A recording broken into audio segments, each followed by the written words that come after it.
नमस्कार व्यूअर्स, मैं अभिषेक उपाध्याय आप सभी का अपने YouTube चैनल पे स्वागत करता हूं, हार्दिक अभिनंदन करता हूं। दोस्तों, कई इंपॉर्टेंट ऑप्शन स्ट्रेटजीज हम आपसे अभी तक डिस्कस कर चुके हैं। जैसा कि हमने ऑलरेडी आपको ये बताया हुआ है कि ऑप्शन के हर एक बेसिक कंसेप्ट को सिंपल शब्दों में समझाने के लिए हम ये नॉलेजेबल सीरीज चला रहे हैं। ऑप्शन की स्ट्रेटजीज, ऑप्शन के अलग अलग सेटअप कई लोग आपके सामने प्रस्तुत करते हैं, पर जैसे किसी मकान के लिए जो उसकी नींव है उसका मजबूत होना जरूरी है, उसी तरीके से सही ऑप्शन सेटअप समझने के लिए और ऑप्शन स्ट्रेटजीज को सही तरीके से इंप्लीमेंट करने के लिए जो ऑप्शन के बेसिक कंसेप्ट्स हैं, ऑप्शन कहां से आया, ऑप्शन की क्या जरूरत पड़ी, कॉल पुट क्या होते हैं, प्रीमियम क्या होते हैं, इंट्रिंसिक वैल्यू क्या है, in the money, at the money, out the money, time value of money का क्या कॉन्सेप्ट है, ये सारे बहुत छोटे छोटे इंपॉर्टेंट कॉन्सेप्ट हैं। पर ऑप्शन स्ट्रेटजीज को चाहे ऑप्शन के आगे आप किसी भी तरीके की, चाहे कैलेंडर स्प्रेड की बात करें, चाहे आयरन फ्लाई की बात करें, जब भी आप ऑप्शन में ट्रेडिंग करें तो आपको ये ऑप्शन के बेसिक्स हर हाल में आपके माइंड में चलना चाहिए।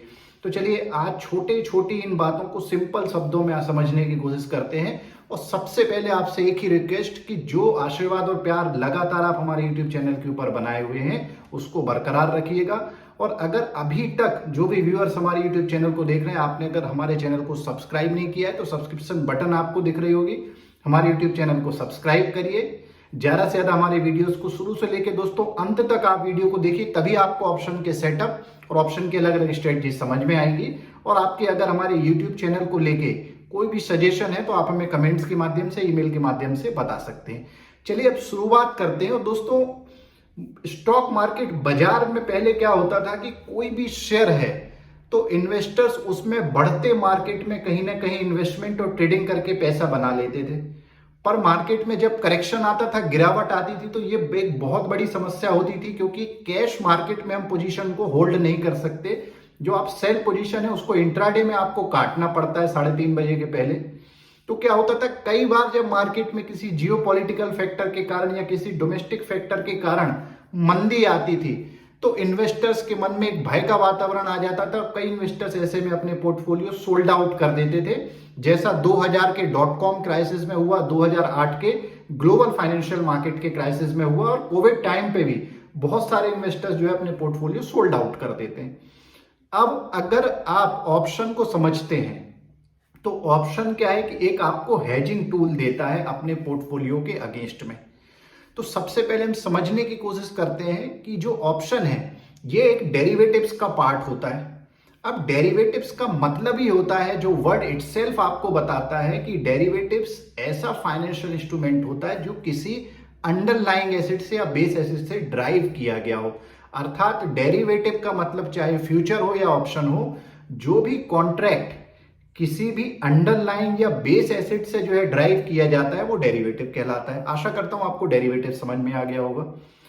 अब क्या होता था, कैश मार्केट में अगर आप इन्वेस्टमेंट करते हैं तो आपको फुल अमाउंट पे करना पड़ता है। मान लीजिए कि अगर एसबीआई का शेयर 500 रुपए चल रहा है और आप उसमें 100 शेयर खरीदने वाले हैं तो आपको 50,000 रुपए अपने अकाउंट में जरूरत पड़ती है अगर आप एसबीआई के 100 शेयर में इन्वेस्टमेंट करना चाहते हैं। पर फ्यूचर के साथ में क्या होता है कि फ्यूचर में आपको कुछ मार्जिन देके, जिसको इनिशियल मार्जिन, स्पेन मार्जिन, तो आप मार्जिन देके काम चला सकते हैं और आपको एसबीआई के कम से कम एक लॉट में जो है लेना पड़ेगी पोजीशन, और आप फ्यूचर में मार्जिन देके काम चला सकते हैं, जो कि फुल इन्वेस्टमेंट का कुछ परसेंटेज होता है। पर ऑप्शन की ये ब्यूटी है कि इसमें जो इन्वेस्टमेंट अमाउंट है वो एक टोकन के रूप में, जिसको हम प्रीमियम कहते हैं, तो छोटा सा प्रीमियम पे करके आप किसी भी बड़े से बड़े दिग्गज शेयर के एक लॉट में कम से कम आप पोजीशन बना सकते हैं। अर्थात ये कि ऑप्शन आपको हेजिंग टूल तो प्रोवाइड करता ही है, साथ ही साथ में आपको कम अमाउंट में ज्यादा रिटर्न जनरेट करने की अपॉर्चुनिटी भी देता है अगर सही तरीके से आप ऑप्शन को यूज करते हैं। तो ऑप्शन और फ्यूचर दोनों डेरिवेटिव्स हैं जो कि अंडरलाइंग एसेट से ड्राइव होते हैं। अब ऑप्शन की बात हो गई, कॉन्ट्रैक्ट की बात यह है, ऑप्शन को हम एक कॉन्ट्रैक्ट बोलते हैं। और कॉन्ट्रैक्ट जहां भी आता है तो आप समझते हैं कि जहां पे भी बायर और सेलर के बीच में एक प्रकार का एग्रीमेंट है और उसमें एक्सचेंज जो है वो काउंटर पार्टी रिस्क को कवर करता है। पहले भी सौदे होते थे फॉरवर्ड मार्केट में और वहां काउंटर पार्टी रिस्क की समस्या बनी रहती थी। ओवर द काउंटर भी कई लोग जो है सौदे करते हैं, तो उनके बीच में सही तरीके से सेटलमेंट हो बायर्स और सेलर्स के बीच में, उसमें रेगुलेटर और एक्सचेंज की इंपॉर्टेंट भूमिका होती है, जिससे आपकी काउंटर पार्टी या सेटलमेंट की रिस्क खत्म हो जाती है। अब हम बात करते हैं कि भाई जो ऑप्शन है उसमें हमें ये बात समझ में आ गई कि आप प्रीमियम देके पोजीशन बना सकते हो। प्रीमियम जो है वो हार्डली 2% 3% होता है, और फ्यूचर में आप मार्जिन देके काम चलाते हो, पर कैश में अगर आपको इन्वेस्टमेंट करना तो आपको फुल अमाउंट पे करना पड़ता है। अब बात करते हैं कि भाई ये जो प्रीमियम है ये किस चीज पे डिपेंड करता है। तो ऑप्शन का जो प्रीमियम है ये दो इंपॉर्टेंट फैक्टर्स के ऊपर डिपेंड करता है। पहला जो फैक्टर है वो इंट्रिंसिक वैल्यू का है, और दूसरा जो फैक्टर है वो टाइम वैल्यू का है।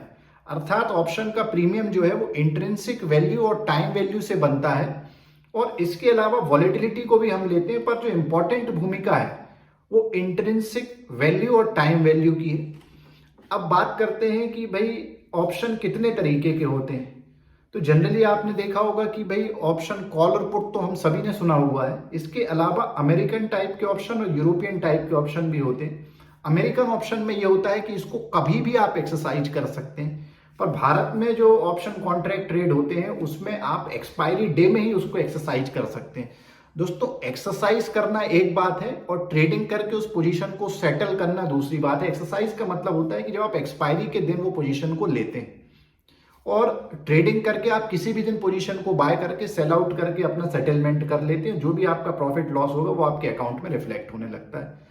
तो अब हम कॉल और पुट तक पहुंच गए, और हमें ये भी पता चल गया कि भाई अमेरिकन स्टाइल के ऑप्शन होते हैं और यूरोपियन स्टाइल के ऑप्शन होते हैं, और हमने ये भी समझ लिया कि ऑप्शन का जो प्रीमियम है वो 2 या 3% रहता है टोटल वैल्यू का, और वो डिपेंड करता है इंट्रिंसिक वैल्यू और टाइम वैल्यू ऑफ मनी पे।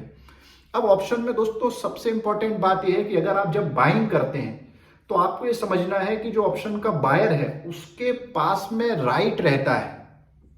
जैसे आप कोई बाजार में कोई चीज, मान लीजिए कोई इलेक्ट्रॉनिक चीज आप खरीदते हैं, तो जो सेलर है उसको ऑब्लिगेशन होता है कि उसको आपको वो डिलीवरी करके देना है, और आप ऑप्शन बायर के रूप में आपका राइट रहता है कि वो डिलीवरी आपको मिले। तो ऐसे ही ऑप्शन के केस में जो बायर है उसके पास में राइट्स रहता है, और जो सेलर है उसको ऑब्लिगेशन रहता है कि उसको वो चीज जो है डिलीवर्ड करके देना है। तो अगर मार्केट में कोई भी व्यक्ति जो कि मार्केट में बुलिश है किसी भी स्टॉक या इंडेक्स को लेके, तो वो कॉल ऑप्शन बाय करता है।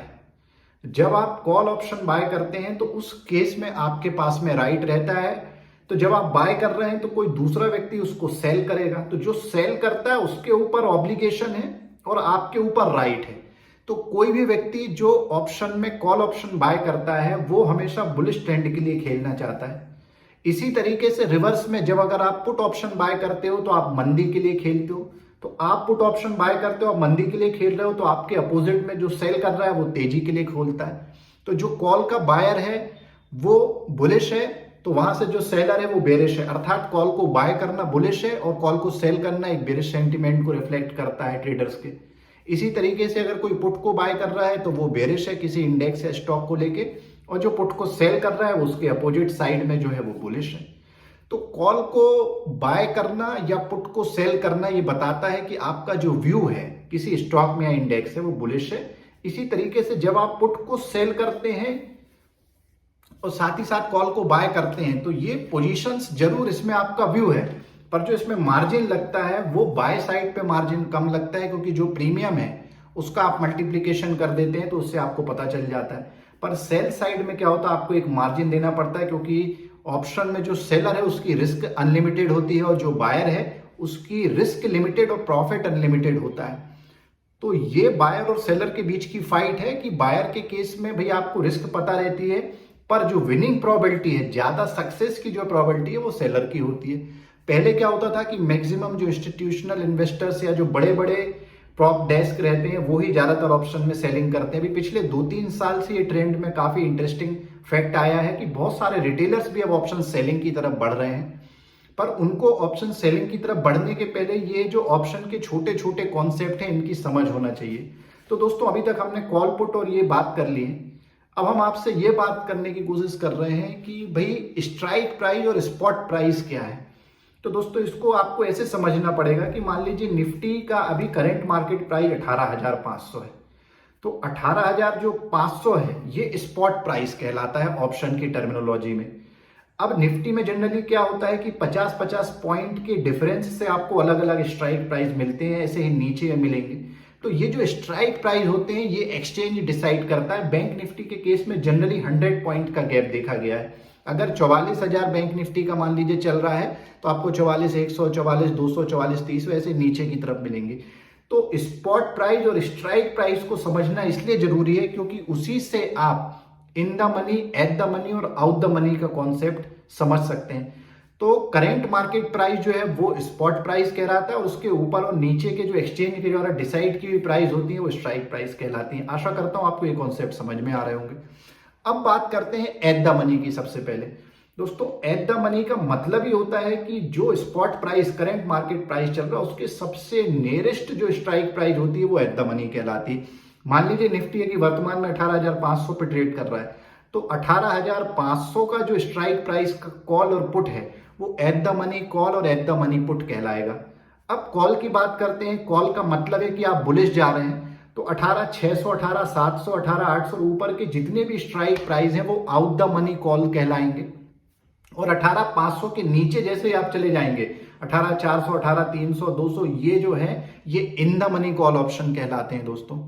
तो अब जो in the money call option होते हैं उसमें आपको ये समझना पड़ेगा कि in the money call option में आपको इंट्रिंसिक वैल्यू का बेनिफिट मिलता है, क्योंकि सिंपल बात है कि अगर करंट मार्केट प्राइस ऑलरेडी ऊपर है और कॉल में जैसे मैंने पहले ही आपको बताया कि आपका व्यू बुलिश है और ऑलरेडी मार्केट ऊपर है, तो स्वाभाविक है कि उसके अंदर इंट्रिंसिक वैल्यू है। और आउट द मनी जो कॉल ऑप्शन होते हैं, अगर 18,500 का स्पॉट प्राइस है तो 18,600, 700, 800, 19,000 ये जितने भी स्ट्राइक प्राइस है इनमें मेनली टाइम वैल्यू रहती है और एट द मनी में भी जो है आपको टाइम वैल्यू मिलती है। तो आपको ये बात समझना पड़ेगी। कॉल के केस में जैसे मैंने बताया कि 18,500 के अगर स्पॉट प्राइस में आप आउट द मनी अगर आप खेलोगे तो वहां पे टाइम वैल्यू जो है वो ज्यादा डीके होता है। अगर मार्केट में एक लार्ज मोमेंटम बन जाता है तब तो आपको आउट द मनी में प्रॉफिट होता है। इसलिए ऑप्शन में जब भी आप बाइंग करें आपको कोशिश करना चाहिए कि आप नियरेस्ट जो स्ट्राइक स्पॉट प्राइस के जो नियरेस्ट स्ट्राइक प्राइस है एट द मनी या स्लाइटली इन द मनी या स्लाइटली आउट द मनी पे आपको जो है दाव लगाना चाहिए। कई लोग बहुत डीप आउट द मनी पे जाके पोजीशन लेते हैं, ये एक रिस्की बात होती है क्योंकि उसकी टाइम वैल्यू लगातार डीके होती है और थीटा डीके के कारण उसका प्रीमियम डीके होता है। तो ये आपको ध्यान रखना है जब भी आप अगर ऑप्शन में बाइंग करते हैं। इसी तरीके से अगर पुट ऑप्शन की बात करें कि मान लीजिए निफ्टी का स्पॉट प्राइस 18,500 है, तो 18,500 का जो पुट होगा वो एट द मनी कहलाएगा। पर चूंकि हम पुट की बात कर रहे हैं, हमें नीचे की तरफ जाना है, मतलब हमारा व्यू जो है वो नीचे की तरफ है, इसलिए 18,400, 18,300, 18,200, 350 ये जितने भी पुट हैं ये सारे आउट द मनी कहलाएंगे, क्योंकि आपका व्यू नीचे की तरफ है। मार्केट अभी आप उम्मीद कर रहे हैं नीचे, तो जैसे जैसे आप नीचे बढ़ेंगे वहां आउट द मनी है। और चूंकि 18,600, 650, 500 के ऊपर के जितने भी स्ट्राइक प्राइस है वो सारे इन द मनी कहलाएंगे, क्योंकि मार्केट ऑलरेडी नीचे है पुट के केस में। और 18,500 का जो है वो आपका एट द मनी कहलाएगा। तो इस तरीके से जब भी आप अगर बेरिश के लिए भी खेलना चाहते हैं तो आपको या तो 18,500 का पुट या 18,400 का पुट या 18,600 या 18,700 का पुट मैक्सिमम यहां तक जाना चाहिए, क्योंकि इन्हीं में आपको प्रॉफिट हो सकता है। और बहुत ज्यादा डीप जाके आउट द मनी में जो है काम करना बहुत रिस्की रहता है। कई लोग करते हैं जो एक्सपर्ट्स रहते हैं, पर जनरली रिटेलर्स को अवॉइड करना चाहिए, क्योंकि मोमेंटम ज्यादातर इन्हीं स्ट्राइक प्राइस के आसपास, स्पॉट के 2 या 3 ऊपर, 2 या 3 नीचे, यही ज्यादातर मोमेंटम। आप ऑप्शन चेन भी देखेंगे आप। तो दोस्तों अगर आप ऑप्शन चेन भी समझना चाहते हैं तो हमें कमेंट के माध्यम से बताएं, और अगर आप जानते हैं कोई कंफ्यूजन है तो आप हमें ऑप्शन चेन को लेके भी हम वीडियो तैयार करेंगे। तो आशा करता हूं कि ये जो बेसिक कॉन्सेप्ट आज हमने डिस्कस किए हैं इनसे आपको ऑप्शन स्ट्रेटजी सेटअप बनाने में, ऑप्शन को और डिटेल में समझने में फायदा होगा। ऐसे छोटे छोटे इंपॉर्टेंट कॉन्सेप्ट को भी हम सिंपल शब्दों में लगातार आपके सामने प्रस्तुत करेंगे।